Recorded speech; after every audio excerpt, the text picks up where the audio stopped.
Pero... Bueno, antes me limité a resumir un poco cuál había sido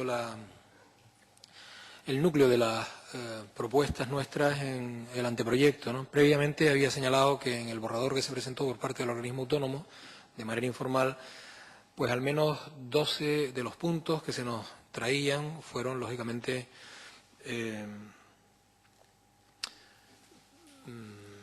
no sé cuál es la expresión, porque no era un trámite formal, pero sí se le hizo llegar, en definitiva, al organismo autónomo una serie de propuestas de cambio de muy diverso orden. Por ejemplo, hay algunas que están relacionadas con los intentos de homogeneizar la señalética en todos los parques nacionales, teniendo en cuenta que cada parque nacional tiene una señalética propia y avanzada. Pues si hay que cambiarla, sería conveniente pensárselo dos veces y en todo caso a ver quién lo paga, ¿no? O, por ejemplo, temas de nuevas obligaciones que se incorporan en algunas disposiciones adicionales a los parques, lógicamente incorporan mayor gasto. Como sabemos, la transferencia que se hace en su momento a los parques, como cualquier otra transferencia, viene con una cantidad finalista, pero esa cantidad finalista desaparece al poco tiempo y a partir de ahora pues todos tenemos los problemas que tenemos con estas cosas.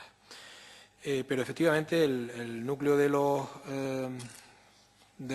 las discrepancias mayores se produjeron en tres extremos. Primero, como se ha señalado, en la actuación en emergencia. Ahí sí que se notaba una cierta confusión entre las competencias de la Administración General del Estado y las competencias autonómicas, y nosotros tenemos claro, pero no solo nosotros, sino todas las comunidades autónomas, que estas competencias las ejercen las comunidades autónomas y hay que tener cuidado para evitar que con malas interferencias se generen problemas innecesarios, sobre todo allí en los que haya que usar medios conjuntos y dirigir las correspondientes operaciones.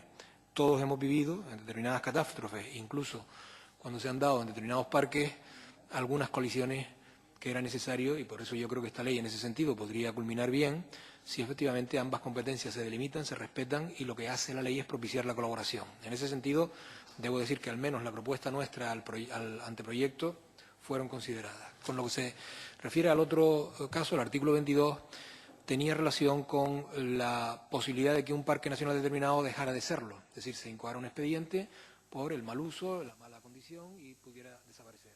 Ahí sí que también se producía en el texto original una colisión con la, digamos, no suficiente intervención de las comunidades autónomas en ese posible expediente. ¿Por qué? Porque prácticamente se atribuía inicialmente de manera casi unilateral a la Administración General del Estado la intervención. Ahí también se ha podido acordar. Y donde no ha habido de momento acuerdo era en el planteamiento nuestro de que se incorporara en el propio texto del proyecto, lo digo por seguridad de que luego se va a producir y no dejarlo solo a un texto reglamentario, la presencia de los órganos de gestión autonómicos en esta materia ya desde la propia ley, definiendo la obligación de que estuvieran presentes. Veremos ahora qué es lo que sale del trámite en el Congreso y el Senado.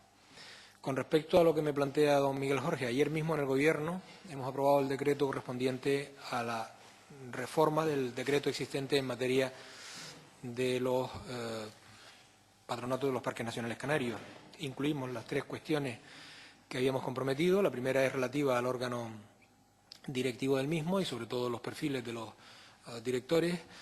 La segunda es relativa a los que deben componer los patronatos. Saben ustedes que teníamos una reclamación en tribunales de entidades que creían que deberían participar y nosotros lo consideramos adecuado y yo creo que ahí se da satisfacción a esta circunstancia. Y luego teníamos también la reclamación de los cabildos, no solamente de incorporar ya a la presidencia de los cabildos en la presidencia de los patronatos, sino también dar opción, como ocurre en otros parques nacionales, a que pudiesen optar a esta presidencia ya no solo estas autoridades, sino personas de reconocido prestigio, como ocurre en otros lados, ¿no? También se habilita eso de acuerdo con los cabildos. Y con respecto a la posibilidad de que se puedan delegar, la posibilidad legal está abierta, como lo sabemos, abierta, en el decreto ya anterior lo estaba. Cierto que ese decreto está recurrido, pero no por la facultad de la comunidad autónoma de poder delegar esto a los cabildos, sino por otra circunstancia. Cierto que tenemos ahí una espada de Damocles pendiente de una sentencia que puede anular el anterior decreto y consiguientemente arrastraría el nuevo, pero plantearemos en el Parlamento, ahora en trámite de alegación, si es posible, en alguna de las leyes que vengan, la posibilidad de soportar eso bajo un precepto legal. Es decir, que Canarias se dote a sí misma para dar mayor seguridad jurídica, y creo que se puede hacer aprovechando alguna ley, digo por si hay alguna sentencia del decreto en sentido contrario, el que esta circunstancia de la posibilidad de delegar la gestión a los cabildos tenga, digamos, rango de ley, ya no solo de decreto, ¿no?